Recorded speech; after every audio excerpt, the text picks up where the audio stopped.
Well, it's so nice to virtually meet you, Tyler. So good to meet you. Thanks for chatting with me. Yeah, we're so excited. The response has been so great since we announced the show just yesterday. You're coming to Midway, October 14th. Yeah, I'm excited. Anytime I can, come to Canada and hang out, it's something I've wanted to do all year. So I'm glad I'm getting to do it this year, and the energy is going to be awesome. Yeah, you've toured all over the world before, but now you're bringing your solo act to Canada. What makes Canada unique from other areas of the world that you tour? I think the fans are unique in Canada, and it's hard to put a finger on it, but I just love them. I think it's their passion for country music. They're always, it seems to be just always happy and kind of in good spirits, and it's kind of true. I know it's stereotypical, but they're just the nicest people in the world. So, so it's always fun to come up there and play music and feed off that Canadian energy. It's great. Yeah, no kidding. And it's a Saturday night here in Edmonton, so we're going to be ready to party. It's gonna be on. Yeah, and now I was kind of going through your social media, and I noticed that in Wisconsin you went surfing between your sound check and the show. And I thought, well, you know what? Maybe you're looking for something to do in Edmonton while you're here between sound check and your show. So always. I thought that I would just let you know a few things that are very unique to Edmonton. A lot of people don't know this, but Edmonton's River Valley is the largest urban park in all of North America. Wow. That's amazing.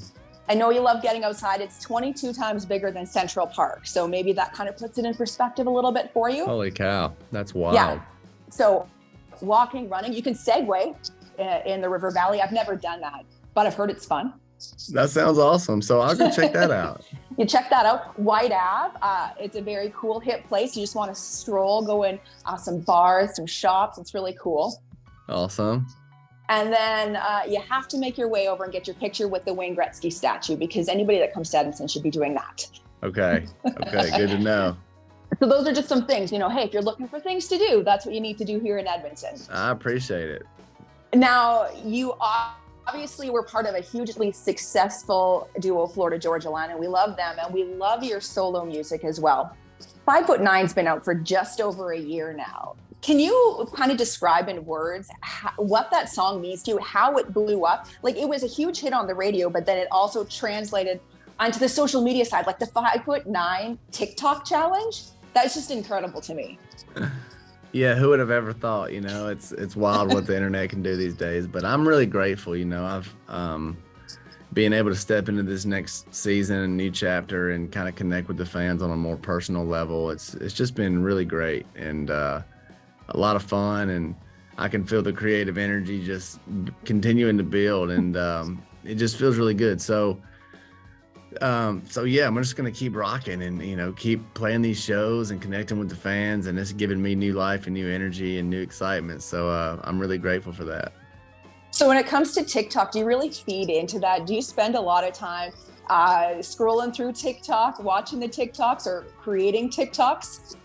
No, I gotta be honest. I don't even, I heard it was more addictive than Instagram. And so I didn't even put it on my cell phone, because I figured, well, if I get TikTok, I'll never do anything else but TikTok, I guess. So anyway, I don't have it on my phone.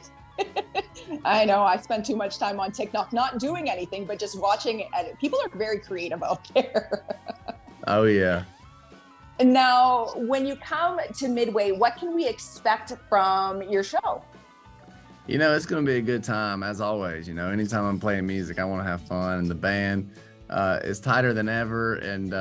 But it's a dynamic show. You get to learn more about me and hopefully hear some stories that can connect with the fans and just really make an impact. Some of this music's powerful, but for the most part, we're just there to have a good time and kind of have an outlet for a night, and just let people come let loose and, forget any worries or troubles and just connect with good music. That's what it's all about.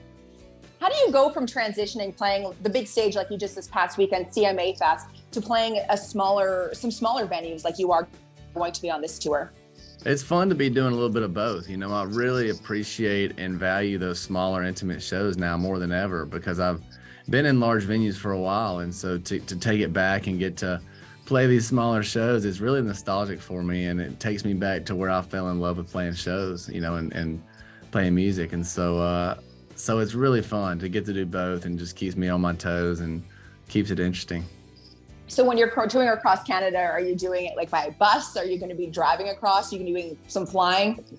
I think we'll be busing it most of the time. Nice. So that'll be good. There's been times we've driven ourselves across the country. So it'll be good to be in a bus. Yeah. I have heard that it's just a beautiful drive across Canada. It's one thing that I would love to do at some point, and I've driven a fair amount, but not from one point of the country to the other. And you are basically playing the entire country of Canada, which is awesome. That is great. And yeah, Canada's so beautiful. Hopefully it won't be too cold when I get there. I don't think it will be. It'll probably be perfect. But I know certain times of the year are rough because I've been there, and certain times of the year are amazing. So overall, I love Canada though. I love that you said that because don't get too confident with the weather because you're playing here mid-October. And I don't know, I should have done the conversion, but there's times mid-October that it's like 25, 35 degrees Celsius. And then there's times where there's snow on the ground and it's below zero. So you just never know what you're going to get. So maybe just pack for all 4 seasons when you come to Canada. It'll be risky. Yeah. Yeah. Well, thank you so much, Tyler, for taking the time to chat with us. We are so excited to have you come join us in Edmonton. Is there anything you want to say to your Edmonton fans? I just want to say, you know, how much I'm excited to get back to Edmonton, how much I love you guys. And I've just been looking forward to it for a while. So I hope y'all are ready. It's going to be a good time. Wonderful. Well, I think I can safely say we are ready. Let the countdown begin October 14th at Midway. We'll see you there. See you there. Thanks again.